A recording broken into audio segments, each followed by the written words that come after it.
So let's go and understand basic loops in Python. For those of you who know what a loop is, for those of you who have seen something like a while loop in C, C++, or Java, you'll remember and you'll see that the while loop in Python is very similar to the while loop in C, C++, Java, except for some small syntactical changes. Intuitively or logically, it's the same thing. For those of you who don't know what a while loop is, imagine if you have a bunch of code.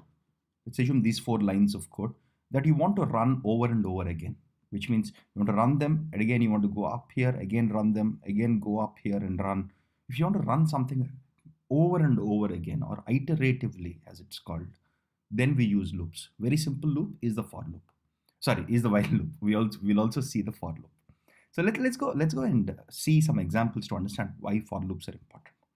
So the syntax is very simple. So we have the while. While is a keyword in Python, and we have the text expression with a colon, just like our if. This is something unique to Python. This column. So whenever the text expression is true, the body of the while loop will be executed, and all of it is indented. Just to remind you, indentation. Try and do 4 spaces in indentation. That's a good programming habit. Okay. So, but remember, this body will only run when the text expression is true. Let's see an example so that there is also a flowchart here for those of you who like to see flowcharts. But I always prefer examples typically. So let's go through a simple example. Let's assume I have a list. I'll execute this step by step. Okay. Suppose I have a list LST which has 5 elements. This is element 0, element 1, 2, 3, and 4. I want to find the product of all of these numbers. How do I do it? So I'll declare a variable called product and assign it a value of 1, and I'll create a variable index with a value of 0. If to multiply this, let's think about the logic. What if I multiply product with 10, right? I'll get some value. I'll get 10 here. The 10 if I multiply with 20, that which if I multiply with 30, and so on and so forth. So if I have to write it more mathematically, can I write it like this? Can I write it like 1 multiplied by, list of 0 multiplied by list of 1 multiplied by list of 2, so on so forth till list of 4, right? This will give me the product of all the numbers, right? You might ask, why are you putting 1 here? Okay, even if you don't put 1 here, it's okay.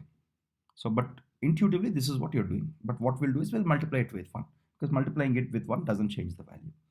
So here you're doing the same operation of multiplication multiple times, right? You're repeating that operation, or you're iterating and doing the same operation over and over.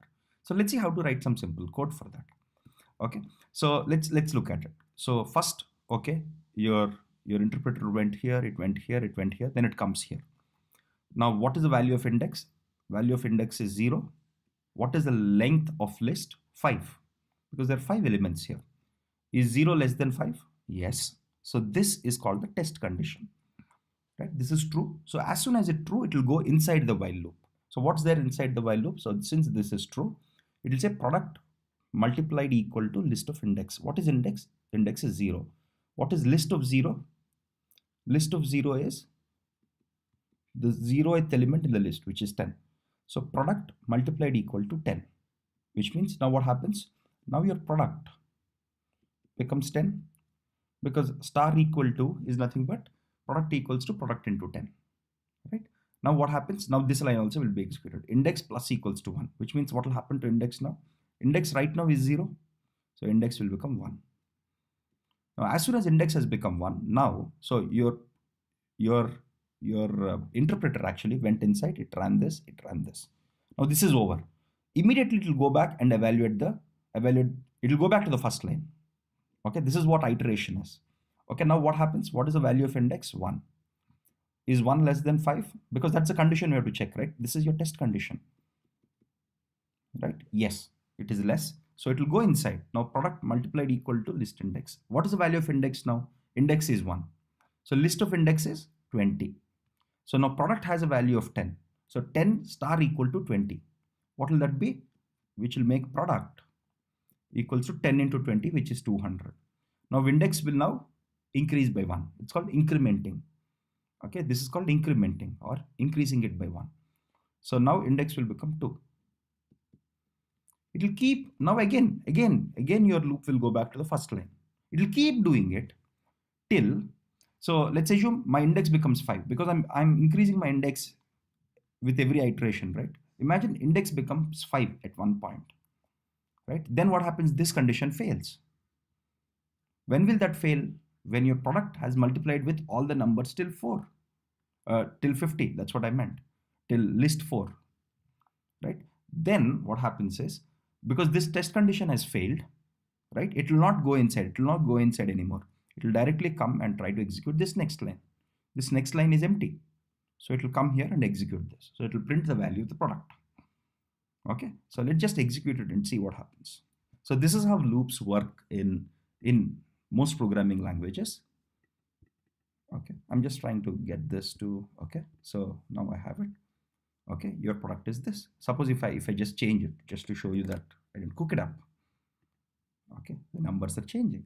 Okay, and this is the product of 10, 20, 30, 40, 60, right?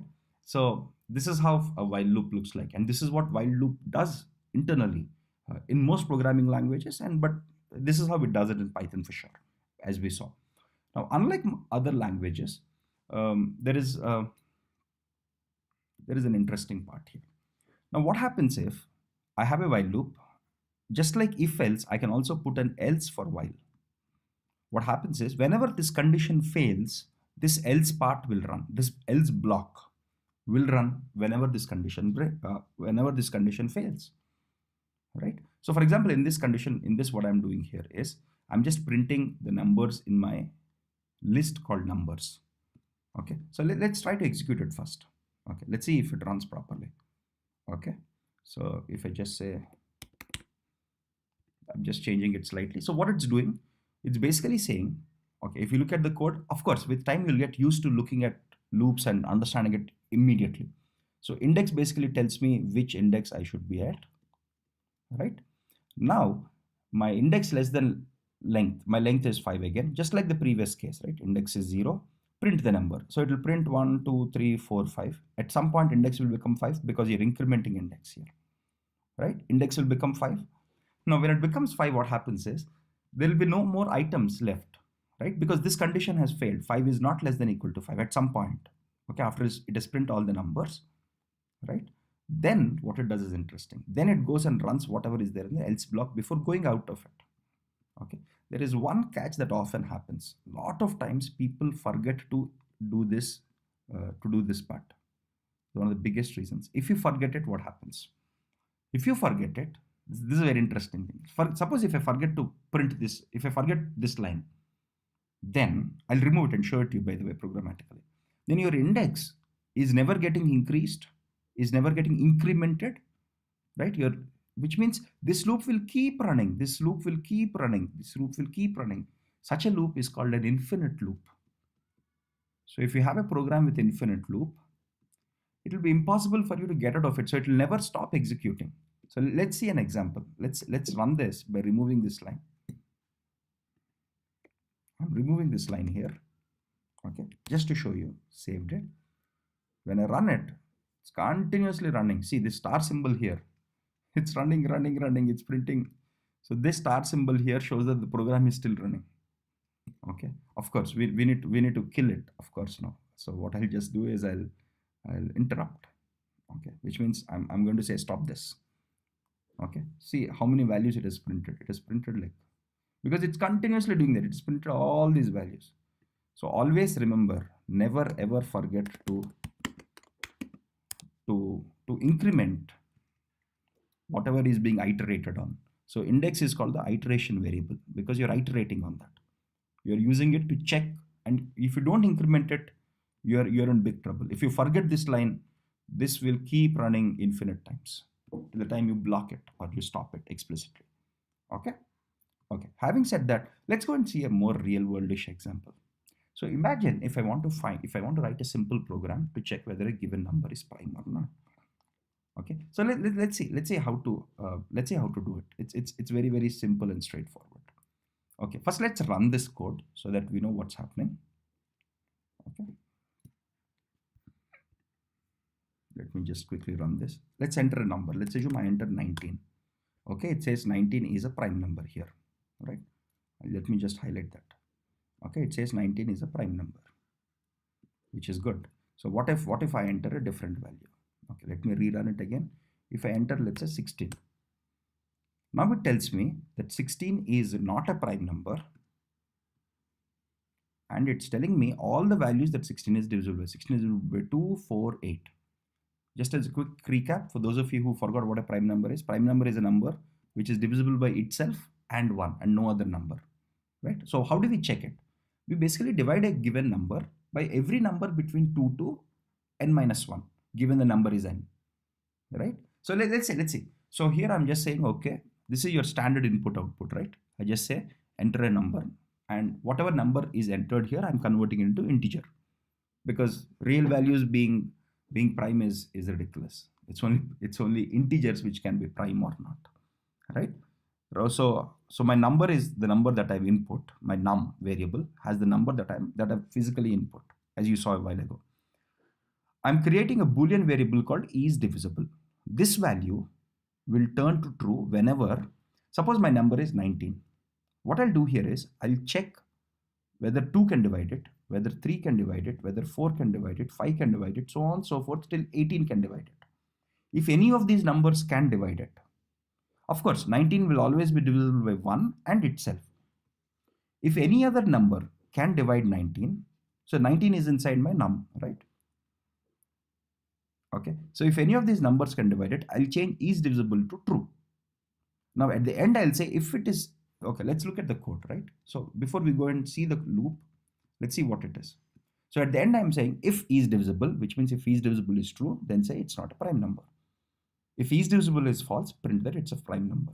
Okay, so intuitively, what am I doing? If you have number is 19, if your num is 19, I'm taking all the values from 2, so on and so forth, 17, 18.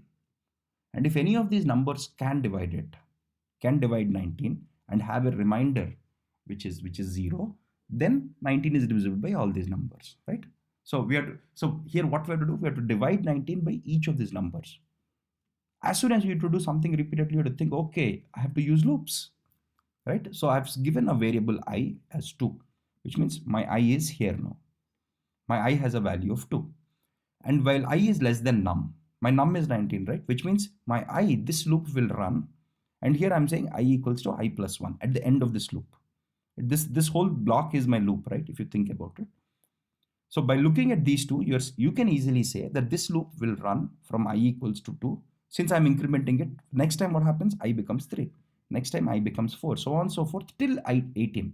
As soon as I becomes 19, this condition will fail, right? So by just looking at the condition and how the variable is incremented, you can say what the loop will run through. It will run from I equals to 2, right? I equals to 3, I equals to 4, so on and so forth, I equals to 17 and I equals to 18. Okay, now what are we doing inside this loop? So we understood the iteration part of it, right? Where is it starting? We know it's starting at 2. We know when it will end. We know what all numbers in between will be iterated through. Now what I'm saying here is if num percentile I, percentage is a symbol which I think we discussed earlier, which gives us the reminder when number is divided by I. So for example, for 19 percentile 2 is when I divide 19 by 2, what is the remainder? The remainder is 1, because 2 9s are 18 and the remainder is 1. So this gives us the remainder. If the remainder is 0, okay, if the remainder is 0, so for example, if my number is 18 percentile 2 is 0, because 2 9s are exactly 18 and the remainder is 0. So this is, you can think of it as a remainder operator, a numerical remainder. Okay, when you divide number with I or num with I. Now when that is 0, you know that your num is divisible by I, which means as soon as you see it, you say, oh yes, you change the is divisible by true and you print that, okay, so and so number is divisible by my I.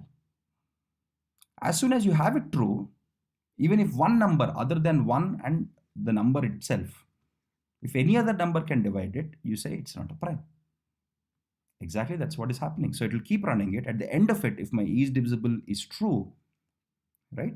Then if it is true, which means there was some number between between 2 and n minus 1 or num minus 1 that could divide it, and hence I say it's not a prime number. Otherwise, okay, if no number could divide it, I'll say it's a prime number. Very simple code.